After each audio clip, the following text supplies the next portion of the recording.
Geography by జానేసార్ classes.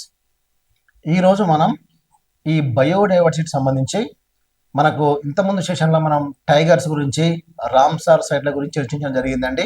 Plus అలానే ISFR 2023 గురించి కూడా మనం తెలుసుకోవడం జరిగింది. అలానే ఈరోజు ఒక మూడింటి గురించి అంటే లయన్స్, రైనో అండ్ స్నో లెఫర్డ్ ఈ మూడింటి గురించి అంటే సింహాల గురించి, నెక్స్ట్ ఖడ్గమృగాల గురించి మరియు మంచు చిరుతల గురించి తెలుసుకోవడం జరుగుతుంది. మీకు ఈ వీడియో కనుక నచ్చినట్లయితే ఫస్ట్ లైక్ చేయండి, షేర్ చేయండి, కామెంట్ చేయండి, ప్లస్ ఛానల్ని సబ్స్క్రైబ్ చేసుకోండి. రైట్. జనరల్గా ఈరోజు మనకు ప్రాజెక్టు లయన్ దీని గురించి చర్చించడం జరుగుతుందండి. జనరల్గా మనకు భారత రాజ్యాంగం ఎప్పుడు అమల్లోకి వచ్చింది? మనకు 1950 అని చెప్పొచ్చు. భారత రాజ్యాంగం అమల్లోకి వచ్చినప్పుడు మన జాతీయ జంతువుగా దేన్ని గుర్తించడం అంటే మనం సింహాన్ని గుర్తించడం జరిగింది. మరి ఇది ఎప్పటి వరకు మన జాతీయ జంతువుగా ఉంది? 1972 వరకు ఇది మన జాతీయ జంతువుగా మనకు కనిపిస్తుంది. అంటే దగ్గర దగ్గర ఒక ఎన్ని సంవత్సరాలు ఇక్కడ అంటే 22 సంవత్సరాలు ఇది మన జాతీయ జంతువుగానే ఉంది. అయితే 1972లో ఫస్ట్ టైం దేన్ని ఏర్పాటు చేశారంటే మనకు ప్రాజెక్టు టైగర్. చూడండి, project tiger first, project lion ఎప్పుడు ఏర్పడ్డది ఇక్కడ మనకు? 1972. ఇది వెరీ వెరీ ఇంపార్టెంట్ అండి. ప్రీవియస్లో మనకు కనిపిస్తుంది చాలా సార్లు. ప్రాజెక్టు టైగర్ అంటేనేమో మనం 1973, కానీ ప్రాజెక్టు లయన్ మాత్రం ఎప్పుడంటే మనకు 1972 అని చెప్పుకోవచ్చు అండి. ఇది ఇంతకుముందు ప్రీవియస్లో ఉంది క్వశ్చన్ ఇక్కడ మనకు. ప్రాజెక్టు లయన్ అనేది ఎప్పుడు స్టార్ట్ అయింది అంటే మనకు 1972. అలానే జనరల్గా మన 1972 వరకు ఇది మన జాతీయ జంతువుగా కనిపిస్తుంది. రైట్. అయితే ఈ సింహం యొక్క శాస్త్రనామం ఏంటంటే చూడండి, పాంతేరా లియో. ప్రతి జీవి కూడా రెండు పేర్లు ఉంటాయి అనుకున్నాం. ఒకటి ప్రజాతి, రెండు జాతి. పాంతేరా అనేది మనకు ప్రజాతి, లియో అనేది మనకు జాతి. దీన్ని వినామీకరణం అంటాం. రెండు పేర్లు దాన్ని ఏమంటాం? వినామీకరణం అంటాం. దీన్ని ఎవరు ప్రతిపాదించారంటే దీన్ని లిన్నేయస్ అనే శాస్త్రవేత్త ప్రతిపాదించాడు. అలాగే మూడు పేర్లు ఉంటే దాన్ని త్రినామీకరణం అంటాం. అంటే ప్రజాతి, జాతి అండ్ ఉపజాతి అంటాం. దాన్ని గాస్పర్డ్ బాహిర్ అనే శాస్త్రవేత్త ప్రతిపాదించడం జరిగింది. అలానే దీనికి కూడా మనకు రెండు పేర్లు ఉన్నాయి, పాంతేరా, లియో. ఒకటి ప్రజాతి, రెండు జాతి. ఇది దీని యొక్క శాస్త్రీయ నామంగా చెప్పుకోవచ్చు. లయన్ యొక్క శాస్త్రీయ నామంగా చెప్పుకోవచ్చు. అయితే వాస్తవానికి ప్రతి సంవత్సరం మనకు ఆగస్టు ఏం జరుపుకుంటాం అంటే 10వ తారీఖున, ప్రతి సంవత్సరం ఆగస్టు 10వ తారీఖున, గమనించండి, ఆగస్టు 5th, ఆగస్టు 10వ తారీఖున ప్రతి సంవత్సరం ఏంటంటే వరల్డ్ లయన్స్ డే జరుపుకుంటాం. వరల్డ్ లయన్స్ డే అనేది ప్రతి సంవత్సరం మనం ఎప్పుడు జరుపుకోవడం జరుగుతుంది అంటే ఆగస్టు 10వ తారీఖున జరుపుకోవడం జరుగుతుంది. ఆగస్టు 15th తెలుసు. ఆగస్టు 10న మనకు ప్రతి సంవత్సరం వరల్డ్ లయన్స్ డే జరుపుకోవడం జరుగుతుంది. ఇది గమనించాలి. అయితే గమనించండి, ఇక్కడ ప్రపంచంలోనే అత్యధికంగా సింహాలు ఉన్నటువంటి దేశం ఏది కనుక తీసుకుంటే మన భారతదేశం అనేది సింహాలు ఉన్నటువంటి దేశాల్లో 10వ స్థానంలో ఉందండి. కానీ కెన్యా, ఉగండా, టాంజానియా, దక్షిణాఫ్రికా, ఆఫ్రికా ఖండంలో ఉన్నటువంటి కంట్రీస్ తీసుకున్నట్లయితే ముఖ్యంగా 14,500 సింహాలతో మనకు ఫస్ట్ ఏముందంటే టాంజానియా అనే దేశం ఉంటుంది. టాంజానియా దేశం ప్రపంచంలోనే అత్యధిక సింహాలు ఉన్నటువంటి దేశం ఏదంటే ఏం చెప్తాం? టాంజానియా. రెండవ దేశం ఏదంటే మనకి ఇక్కడ దక్షిణాఫ్రికా అని చెప్పుకోవచ్చు. దక్షిణాఫ్రికా అని చెప్పుకోవచ్చు. నెక్స్ట్ 10వ స్థానంలో మన భారతదేశం అనేది కనిపిస్తుంది. ఇది గమనించాలండి. ప్రపంచంలోనే అత్యధిక సింహాలు ఉన్నటువంటి దేశం ఏదంటే ఏం చెప్తాం మనం? టాంజానియా చెప్పుకోవచ్చు. సెకండ్ ప్లేస్ లో దక్షిణ అమెరికా 3,284 ఉంటాయండి. ఇక్కడ 3,284 సింహాలతో సెకండ్ ప్లేస్ లో ఉంది దక్షిణాఫ్రికా. అదే థర్డ్ ప్లేస్ లో మన భారతదేశం ఉంది 674 సింహాలతో. అంటే భారతదేశంలో ఉన్నటువంటి సింహాల సంఖ్య ఎంత మొత్తం? ప్రస్తుతం 674 సింహాలుగా మనం చెప్పుకోవడం జరుగుతుంది. ఇది మనం గమనించాలి. Okay, right. జనరల్గా మనకు మన భారతదేశంలో సింహాలు కనుక గమనించినట్లయితే భారతదేశంలో ఈ ఆసియా జాతి సింహాలు ఉన్నటువంటి ఏకైక రాష్ట్రం ఏదంటే మనకు గుజరాత్ రాష్ట్రంగా చెప్పుకోవచ్చు అండి. ప్రపంచంలో తీసుకున్నప్పుడు ఏది మనకు టాంజానియా. భారతదేశం ఎన్నో స్థానంలో ఉంది అంటే 10వ స్థానంలో ఉంది.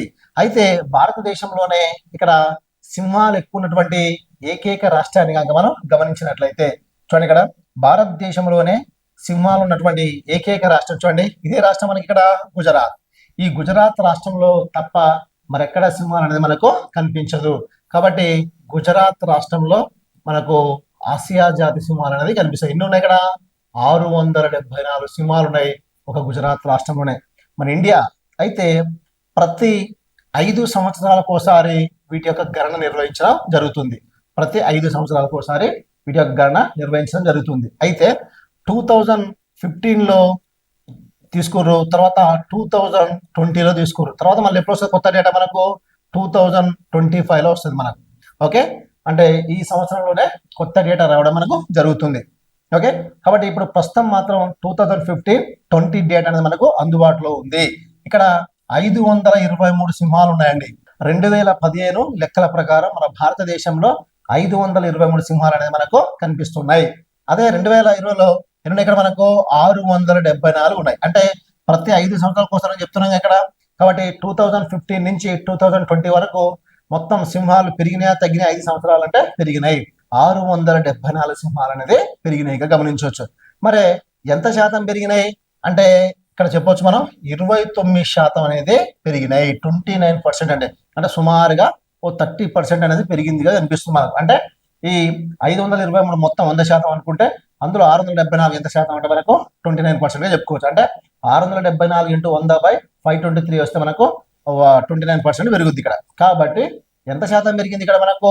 29% అనేది సింహాలు అనేది పెరిగినాయిగా మనకు కనిపిస్తుంది. అంటే ఎన్ని సంవత్సరాలు ఇది? 5 సంవత్సరాలు. కాకపోతే ఒక సంవత్సరానికి మాత్రం సుమారుగా ఎంత అంటే 5×30 అంటే సుమారుగా 6% ప్రతి సంవత్సరం కూడా మన భారతదేశంలో 6% సింహాలు అనేది పెరగడం జరుగుతుంది. ఓకే, ఇక ఇక్కడ వెరీ వెరీ ఇంపార్టెంట్ క్వశ్చన్ ఏంటంటే మనకు జనరల్గా భారతదేశంలో మొత్తం 106 నేషనల్ పార్క్స్ ఉన్నాయండి. 106 జాతీయ పార్కులు ఉన్నాయి. 106 జాతీయ పార్కులు ఉంటే 106 జాతీయ పార్కులలో ఓకేనా నెక్స్ట్ ఉంటే అందులో ఈ ఆసియా జాతి సింహాలు సంరక్షిస్తున్నటువంటి ఏకైక జాతీయ పార్క్ ఏదంటే మనకు గుజరాత్ రాష్ట్రంలో ఉన్నటువంటి గిర్ నేషనల్ పార్క్ గా చెప్పుకోవచ్చు. గిర్ నేషనల్ పార్క్ ఆసియా జాతి సింహాలు సంరక్షిస్తున్న ఏకైక జాతీయ పార్క్ ఏదంటే ఏం చెప్తాం మనం? గిర్ నేషనల్ పార్క్ గా చెప్పుకోవచ్చు. మరి అలానే జాతీయ పార్క్ అంటే ఇదొకటి, కానీ కొన్ని వన్యప్రాణి సంరక్షణ కేంద్రాలు కనుక మనం తీసుకున్నట్లయితే ఇదే గుజరాత్ రాష్ట్రంలోని ఏమున్నాయంటే ఒకటి గిర్ అనే వన్యప్రాణి సంరక్షణ కేంద్రం ఉంది. తర్వాత రెండవది పానియా. ఓకే, పానియా అనే wild life sanctuary. Next Girnar, ఈ గిర్నార్ అనే వైల్డ్ లైఫ్ సాంక్చురీ. మరియు ఓకే మితియాల అనే వైల్డ్ లైఫ్ సాంక్చురీలో కూడా మనకు ఈ ఆసియా జాతి సింహాలు అనేది కనిపించడం జరుగుతుంది. కానీ జాతీయ పార్క్ అంటే మొత్తం 573 వన్యప్రాణి సంరక్షణ కేంద్రాలు ఉంటే అందులో దగ్గర గిర్, పానియా, గిర్నార్, మితియాల అనే వన్యప్రాణి సంరక్షణ కేంద్రాల్లో మనకి ఏం కనిపిస్తున్నాయి? ఆసియా జాతి సింహాలు అనేది కనిపిస్తున్నాయి. అయితే జాతీయ పార్కులు మాత్రం 106 జాతీయ పార్కులు ఉంటే అందులో గిర్ అనే నేషనల్ పార్క్ లో మాత్రమే తప్ప మరెక్కడా కనిపించవు ఈ ఏషియాటిక్ లయన్స్ గా చెప్పుకోవచ్చు మనం ఇక్కడ. Okay, right. అయితే నెక్స్ట్ 2025 మనకు కొత్త డేటా వచ్చినప్పుడు మళ్ళీ వీటి గురించి చర్చించడం జరుగుతుంది. ఓకే, అయితే ఇక్కడ మనకు జనరల్గా ఈ అంటే జాబితా 1 వైల్డ్ లైఫ్ ప్రొటెక్షన్ యాక్ట్ 1972 ప్రకారం దీన్ని ఎక్కడ చేర్చారంటే జాబితా 2లో చేర్చడం జరిగింది. అయితే గమనించండి, తిరిగి ఈ ప్రాజెక్టు లయన్ ని తిరిగి మళ్ళా పునఃప్రారంభించారు. ప్రాజెక్టు లయన్ ఎప్పుడు పునఃప్రారంభించారు అంటే 2020గా చెప్పుకోవచ్చు. తిరిగి మళ్ళా 2020లో ఈ ప్రాజెక్టు లయన్ ని తిరిగి పునఃప్రారంభించడం జరిగింది. ఇది గమనించాలండి. ఇది దేనికి సంబంధించింది? ఇది మనకు అంటే లయన్. ఓకే, ఒకసారి చెప్పండి ఇక్కడ. ఫస్ట్ జనరల్గా ప్రాజెక్ట్ లయన్ అనేది ఎప్పుడు స్టార్ట్ అయింది? 1972. ప్రతి సంవత్సరం ఏ రోజున వరల్డ్ లయన్స్ డే జరుపుకుంటాం? ఆగస్టు 10. ఓకే, నెక్స్ట్ జనరల్గా దీని యొక్క సైంటిఫిక్ నేమ్ ఏంది? పాంతేరో లియో. నెక్స్ట్ ప్రపంచంలోనే ఏ దేశం ఎక్కువ ఉన్నాయి? టాంజానియా. మన ఇండియా స్థానం ఎంత? 10th ప్లేస్ లో ఉంది. ఇండియాలోనే ఆసియా జాతి సింహాలు ఉన్నటువంటి ఏకైక రాష్ట్రం ఇది గుజరాత్ అని చెప్పుకోవచ్చు. ప్రతి ఎన్ని సంవత్సరాలకు ఒకసారి వీటికి కౌంట్ చేస్తారు? 5 years ఒకసారి. ఓకే, మరి 2015లో ఎన్ని సింహాలు ఉన్నాయి ఇక్కడ అంటే 523, 523. మరి ఆల్రెడీ నెక్స్ట్ 2020 ప్రకారం ఎంత ఉన్నాయి? 674 సింహాలు ఉన్నాయి. అంటే పెరిగిందా తగ్గిందా? పెరిగింది. ఎంత శాతం అంటే ప్రతి సంవత్సరం అయితే 6%, 5 సంవత్సరాల్లో మాత్రం 29% పెరిగింది. ఓకే, నెక్స్ట్ ఇది ప్రతి 5 years ఒకసారికి వీటి కౌంట్ చేయడం జరుగుతుంది. తిరిగి మళ్ళా పునః ప్రారంభం ఎప్పుడు జరిగింది? వీటిని ప్రాజెక్టు లయన్ ని 2020. ఫస్ట్ మాత్రం 1972. ఓకే, ఇదండి ఏంది ప్రాజెక్టు లయన్ అంటే. ఇంతవరకు చదవగలిగితే చాలు. ఇక తర్వాత రెండవది ఏంటంటే మనకు ప్రాజెక్టు రైనోస్ అంటే ఖడ్గమృగాలు అనేది మన ఇండియాలో ఎలా ఉన్నాయి. నెక్స్ట్ ఇక తర్వాత మనం ఏం తీసుకుందాం అంటే ఇక్కడ ప్రాజెక్టు రైనో ఒకసారి గమనించండి. ఈ ప్రాజెక్టు రైనో కాక మనం తీసుకున్నట్లయితే project rhino right. Okay, project rhino వాస్తవాన్ని ఈ ప్రాజెక్టు రైనోకి సంబంధించి మనం ఏం చదవాలి తీసుకొని చూడండి. ఫస్ట్ దీన్ని మనం ప్రాజెక్టు రైనో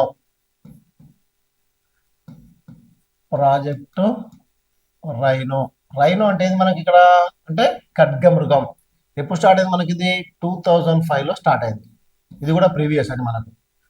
ఓకే, లయన్ మాత్రం 1972, రైనో మాత్రం 2005 అని చెప్పుకోవచ్చు మనం ఇక్కడ. Okay right. అయితే ఇక్కడ మనం గమనించవలసిన పాయింట్ ఏంటంటే ఇక్కడ మరి ఈ ప్రాజెక్టు రైనో అంటే ప్రతి సంవత్సరం మనం ఎప్పుడు జరుపుకుంటాం ఇక్కడ అంటే సెప్టెంబర్ 22న జరుపుకుంటామండి. ప్రతి సంవత్సరం మనకు ఇక్కడ సెప్టెంబర్ 22న ఏం జరుపుకుంటాం మనం? వరల్డ్ రైనో డే అంటే ప్రపంచ ఖడ్గమృగాల దినోత్సవం ప్రతి సంవత్సరం సెప్టెంబర్ 22న జరుపుకుంటాం. అదే లయన్స్ అయితే ఆగస్టు 10 జరుపుకుంటాం. ఇది ఎప్పుడు జరుపుకుంటాం అంటే సెప్టెంబర్ 22న జరుపుకుంటాం. లయన్ యొక్క సైంటిఫిక్ నేమ్ ఏంది? పాంతీరో లియో. దీన్ని ఓకే ఈ రైనోసెరస్ యూనికార్నిస్ అంటాం. ఓకేనా, యూనికార్నిస్ చూడండి, రైనోసెరస్ యూనికార్నిస్ అంటామండి. దీని యొక్క సైంటిఫిక్ నేమ్ కనుక మనం తీసుకున్నట్లయితే ఓకే రైనోసెరస్ యూనికార్నిస్ ఇది దీని యొక్క సైంటిఫిక్ నేమ్ గా చెప్పుకోవచ్చు. అంటే సెప్టెంబర్ 22న ప్రపంచ ఖడ్గమృగాల దినోత్సవం జరుపుకుంటాం. అలానే ప్రాజెక్టు రైనో అనేది ఎప్పుడు స్టార్ట్ అయిందంటే మనకు 2005. నెక్స్ట్ దీని యొక్క సైంటిఫిక్ నేమ్ ఏంటంటే రైనోసెరస్ యూనికార్నిస్ అంటాం. ఈ 3 పదాలు కామన్. ఇప్పుడు ఇక ప్రపంచంలో కనుక తీసుకున్నట్లయితే సేమ్ దక్షిణాఫ్రికా అండి. ఓకే, ప్రపంచంలోనే తీసుకున్న డేటా చూడండి ఇక్కడ. అయితే ఇక్కడ తీసుకుంటే ఫస్ట్ ప్రపంచ డేటా తీసుకుందాం మనం. ప్రపంచంలోనే అత్యధికంగా ఖడ్గమృగాలు ఉన్న దేశం ఏదంటే మనకు దక్షిణాఫ్రికా అని చెప్పుకోవచ్చు. దక్షిణాఫ్రికా దేశం ప్రపంచంలోనే ఖడ్గమృగాలు ఎక్కువ ఉన్న దేశం ఏదంటే మనకు దక్షిణాఫ్రికా చెప్పుకోవచ్చు. అయితే మరి మన భారతదేశంలో ఖడ్గమృగాలు ఎక్కువ ఉన్నటువంటి రాష్ట్రాల్లో చూడండి, దీన్ని మనం ఏమంటాం ఇక్కడ? అస్సోం రాష్ట్రం అంటామండి. ఇది ఫస్ట్ ఇది అవగాహన కంప్లీట్ గా. ఏ రాష్ట్రం మనకు? అస్సోం. ఇక్కడ ఖజిరంగా, ఒరాంగ్, మానస్ అనే జాతీయ పార్కులు ఉంటాయి, ఇక్కడ సంరక్షిస్తారు. తర్వాత నెక్స్ట్ రెండవది దీన్ని ఏమంటాం మనం? వెస్ట్ బెంగాల్ అంటాం, పశ్చిమ బెంగాల్. మూడవ దాన్ని ఏమంటాం ఇక్కడ మనకు?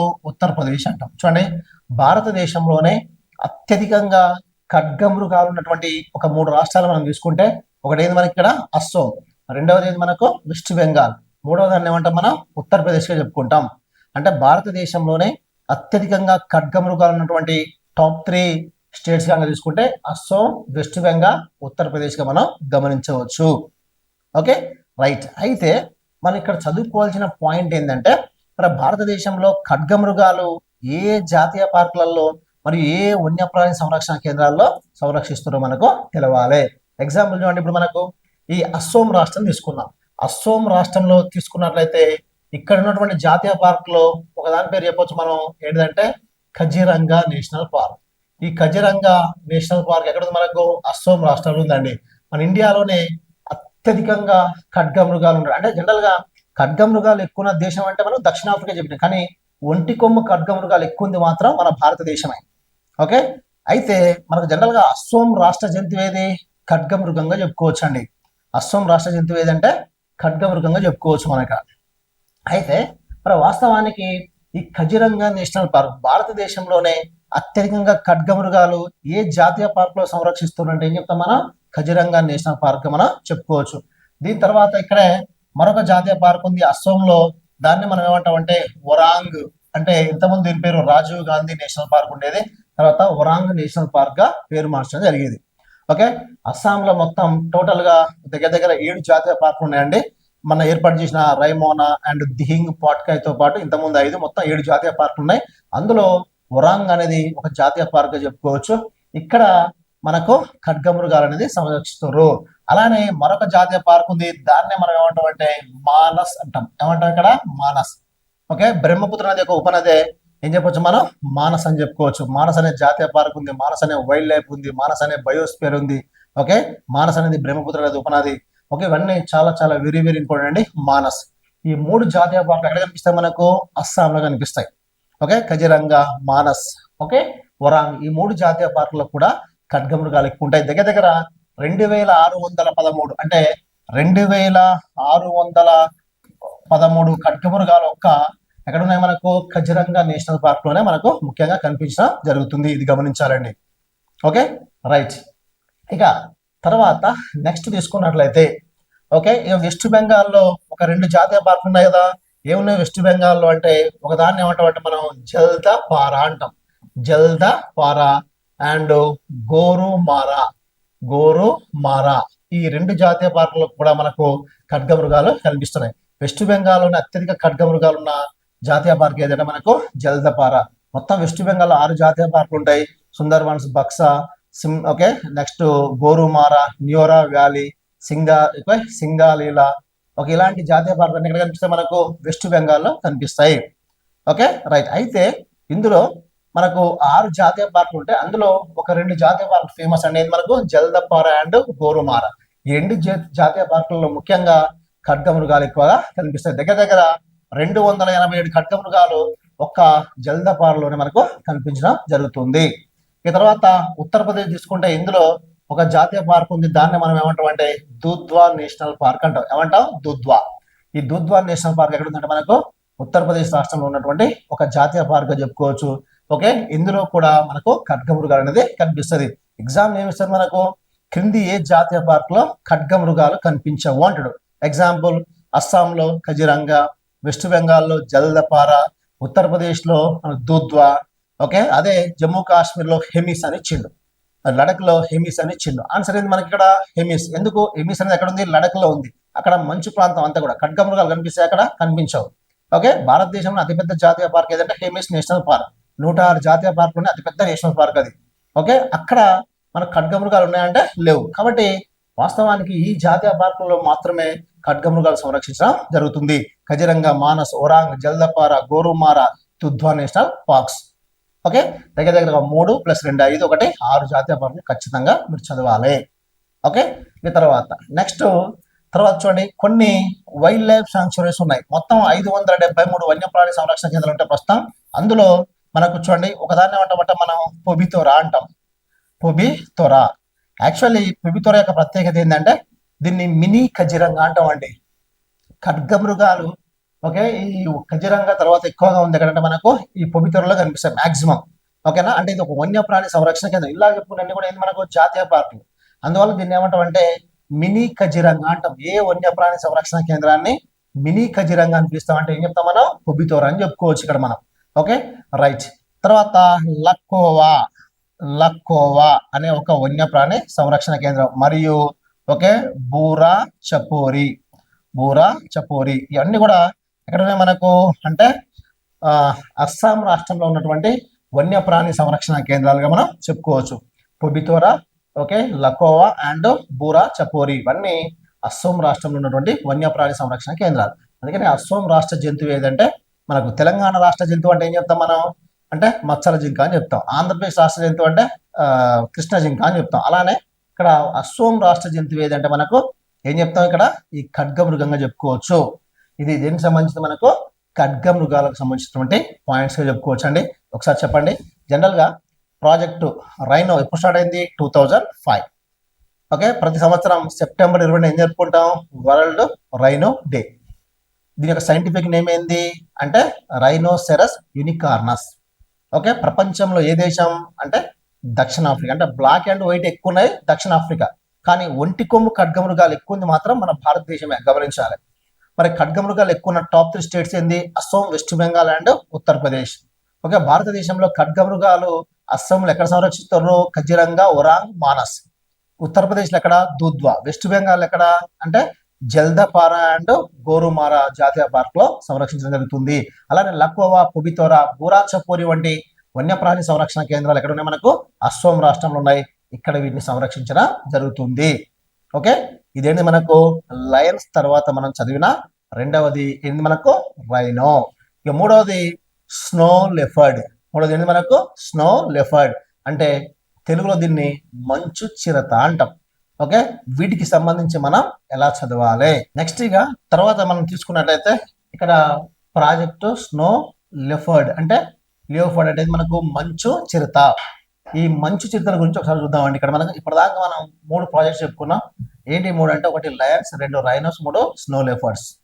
ఓకేనా, రైట్. అయితే గమనించినట్లయితే స్నో లెఫర్డ్ మంచు చిరుతకు సంబంధించి ఎక్కడెక్కడ ఉన్నాయి, ఏ జాతీయ పార్కులో సంరక్షిస్తారు, అసలు ఏందనేది మనం గమనిద్దాం. Okay, right. అయితే ఇక్కడ మనం గమనించవచ్చండి, వాస్తవానికి ఈ మంచు చిరుతను కనుక మనం తీసుకున్నట్లయితే, ఓకే రైట్, ఇక్కడ ప్రాజెక్టు స్నో లెఫర్డ్. ఓకే రైట్, చూడండి ఇక్కడ ప్రాజెక్టు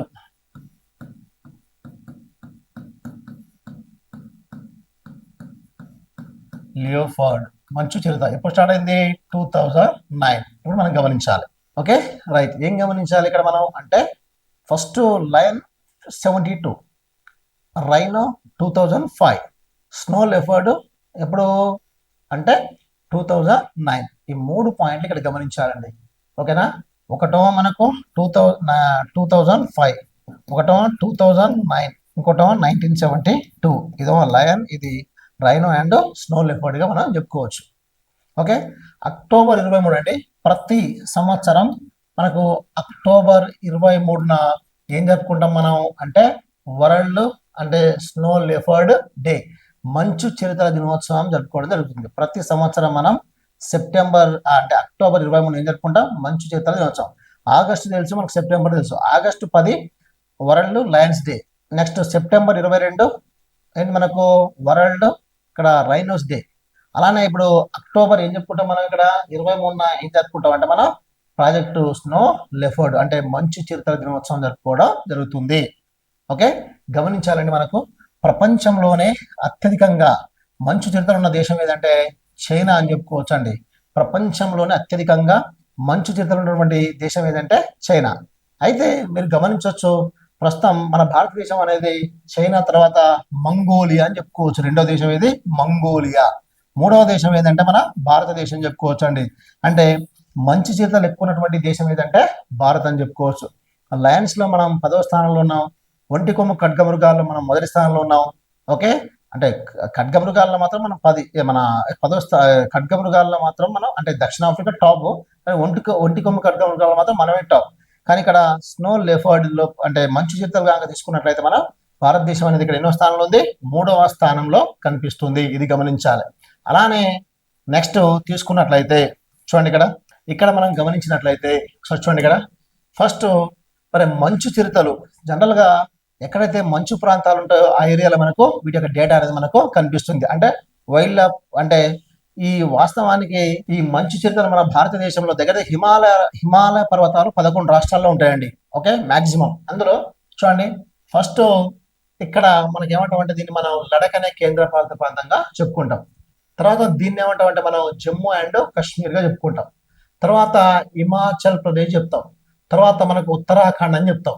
ఓకే, తర్వాత ఇక్కడ దీన్ని సిక్కిం గా చెప్తాం. దీన్ని ఏమంటే చెప్తాం ఇక్కడ అరుణాచల్ ప్రదేశ్ గా చెప్పుకుంటాం. ఇలా టోటల్ గా మనకు మంచు చిరుతలు అనేది ఈ రాష్ట్రాల్లో మనకు అత్యధికంగా కనిపిస్తాయి. ఎగ్జాంపుల్ ఇక్కడ చూడండి, ఫస్ట్ ఇది కేంద్రపాలిత ప్రాంతం ఏది మనకు లడక్. ఈ లడక్ అనే కేంద్రపాలిత ప్రాంతాన్ని కనుక మనం తీసుకున్నట్లయితే అత్యధికంగా మంచు చిరుతలు ఉన్నటువంటి కేంద్రపాలిత ప్రాంతంగా చెప్పుకోవచ్చు. ఎన్ని ఉన్నాయి ఇక్కడ? 477 మంచు చిరుతలు మనకు కనిపిస్తున్నాయి.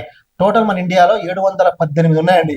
అంటే టోటల్ గా 718 మంచు చిరుతలు ఉంటే అందులో ఒక లడఖ్లోనే ఎంత కనిపిస్తున్నాయి మనకు ఇక్కడ అంటే 477 మంచు తీర్థాలు అనేది మనకు కనిపిస్తున్నాయి. రెండవది ఉత్తరాఖండ్ లో తీసుకుంటే ఇక్కడ ఓకే 124 మంచు తీర్థాలు అనేది కనిపిస్తుంది మనకు ఉత్తరాఖండ్ రాష్ట్రం చెప్పుకోవచ్చు ఇక్కడ మనం.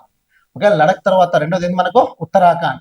నెక్స్ట్ ఇక్కడ హిమాచల్ ప్రదేశ్ అనేది 51 మంచు చిరుతలు ఎక్కడ కనిపిస్తున్నాయి మనకు హిమాచల్ ప్రదేశ్ రాష్ట్రంలో కనిపిస్తున్నాయి. కాబట్టి మంచు చిరుతలు ఎక్కువ ఉన్నటువంటి టాప్ 3 స్టేట్స్ అంటే ఏం చెప్తాం మనం లడఖ్, ఉత్తరాఖండ్ అండ్ హిమాచల్ ప్రదేశ్ తీసుకోవచ్చు. ఇక అరుణాచల్ ప్రదేశ్ రాష్ట్రంలో మనకు కనపడే మంచు చిరుతల సంఖ్య ఎంత అంటే మనకు 36గా చెప్పుకోవచ్చు. ఓకే, నెక్స్ట్ సిక్కిం రాష్ట్రంలో తీసుకున్నట్లయితే సిక్కింలో ఒక 21 మంచు చిరుతలు అనేది మనకు కనిపిస్తున్నాయి. చూడండి ఏం రాష్ట్రాలు మిగిలినాయి మనకి ఇక్కడ. ఓకే, జమ్మూ కాశ్మీర్ మిగిలింది. ఇక్కడ ఎన్ని ఇక్కడ మనకు జమ్మూ అండ్ కాశ్మీర్ తీసుకుంటే ఓకే జమ్మూ అండ్ కాశ్మీర్ లో 9 మంచు చిరుతలు అనేది మనకు కనిపిస్తున్నాయి. ఈ విధంగా చూడండి, ఒకసారి గమనించండి. వాస్తవానికి మంచు చిరుతలు కనుక మనం గమనించినట్లయితే ఒకసారి తీసుకున్నట్లయితే చూడండి ఈ ప్రాంతం చూడండి ఇక్కడ. ఇదేంటి మనకు లడఖ్. లడఖ్ అనే కేంద్ర పాలిత ప్రాంతాల్లో మనకు హైయెస్ట్ మంచు తీర్థాలు ఉన్నాయి ఇక్కడ, ఇది గమనించాలి. ఓకే, తర్వాత లడఖ్ తర్వాత ఏం చెప్పుకుంటాం మనం ఇక్కడ అంటే ఉత్తరాఖండ్ తీసుకుంటాం. రెండవది ఉత్తరాఖండ్ ఎంత ఉన్నాయి 124. మూడవది ఏంటి మనకు హిమాచల్ ప్రదేశ్ ఎంత ఉన్నాయి 51. తర్వాత అరుణాచల్ ప్రదేశ్ ఎంత 36. సిక్కిం ఎంత ఉన్నాయి 21. తర్వాత ఇక్కడ జమ్మూ అండ్ కాశ్మీర్ అంటే 9. ఇలా ఉన్నాయండి. అంటే టోటల్ గా మంచు చిరుతలు అనేది ఈ ఏరియాలో ఎక్కువగా మనకు కనిపిస్తాయి. హిమాలయ ప్రాంతాలు ఎక్కడైతే ఉన్నాయో ఆ ఏరియాలో. అందుకనే చైనా, మంగోలియా ప్లస్ ఈ ప్రాంతాల్లో కూడా అంటే మనకు బార్డర్ ఏంటంతా కూడా చైనా బార్డర్ కాబట్టి చైనా, మంగోలియా. ఓకే, వాస్తవానికి ఈ దేశాల్లో మంచు చిరుతల యొక్క జనాభా అనేది మనకు అధికంగా కనిపిస్తున్నాయి. Okay right. అయితే ఓకే ఇది ఏంది మనకు మంచు చిరుతలకు సంబంధించినటువంటి టాపిక్ అండి. అంటే టోటల్ గా మనం ఏం చదివినాం ఈ 3 రకాల జంతువుల గురించి చదువుకోవడం జరిగింది. అంటే ప్రాజెక్ట్స్ గురించి చదివినాం. ఒకటి లయన్, రెండవది రైనో, మూడోది ఏంది స్నో లెఫర్డ్. గమనించండి ఇక్కడ ఫస్ట్ ఇక్కడ లయన్, రైనో, స్నో లెఫర్డ్ ఈ 3 పదాలు మీరు చదవండి. ఇది ఎప్పుడు స్టార్ట్ అయింది మనకు 2005. ఇది ఎప్పుడు 1972. ఇది ఎప్పుడు 2005. ఇది ఎప్పుడు 2009. ఓకే, సింహం ఎక్కువ జనాభా గుజరాత్, రైనోస్ ఎక్కువ ఉంది అస్సోం, స్నో లెఫర్డ్స్ ఎక్కువ ఉంది లడఖ్ అని చెప్పుకోవచ్చు. Okay right. Okay, August 10, September 22, October 23 చెప్పుకోవచ్చు ఇక్కడ. ఓకే, అంటే ప్రతి సంవత్సరం కూడా వీటి యొక్క ఓకే దినోత్సవాలు జరుపుకోవడం జరుగుతుంది. ఈ విధంగా టోటల్ గా మనం డివైడ్ చేయడం జరిగింది. ఓకేనా రైట్. ఈ 3 వీడియోలు కనుక మీకు నచ్చినట్లయితే ఓకే వీడియోని లైక్ చేయండి, ఓకే షేర్ చేయండి, ప్లస్ ఛానల్ని సబ్స్క్రైబ్ చేసుకోండి. ఓకే రైట్ అండి. నెక్స్ట్ ఇక చాలా మంది ఏం చెప్తున్నారంటే సార్ నోట్స్ ఎప్పుడు వస్తుంది అంటే బుక్ ఎప్పుడు వస్తుంది ప్లస్ యాప్ అనేది ఎప్పుడు రిలీజ్ చేస్తున్నారు అని చాలా మంది అడుగుతున్నారండి. ఓకే, ఈ డేటా అనేది సర్వే మారడం వల్ల కొద్దిగా టైం పట్టింది నోట్స్కు. ప్లస్ అలానే యాప్ కూడా మనం అప్లోడ్ చేయడం జరుగుతుంది. ఓకే, ఇవన్నీ త్వరలోనే అందుబాటులోకి రావడం జరుగుతుంది. ఒక 10 days లోపలనే ఓకే అందుబాటులో రావడం జరుగుతుంది. ఓకే రైట్ అండి. బాయ్. నెక్స్ట్ వీడియోతో నెక్స్ట్ సెషన్ మనం కలుద్దాం. ఈసారి 2024-25 ఎకనామిక్ సర్వే సంబంధించి ఓకే అగ్రికల్చర్ అనే టాపిక్ మీద చాలా మంది అగ్రికల్చర్ అనే టాపిక్ చేయమని చెప్తారు కాబట్టి దాని మీద చేయడం జరుగుతుంది. Okay right. బాయ్ అండి.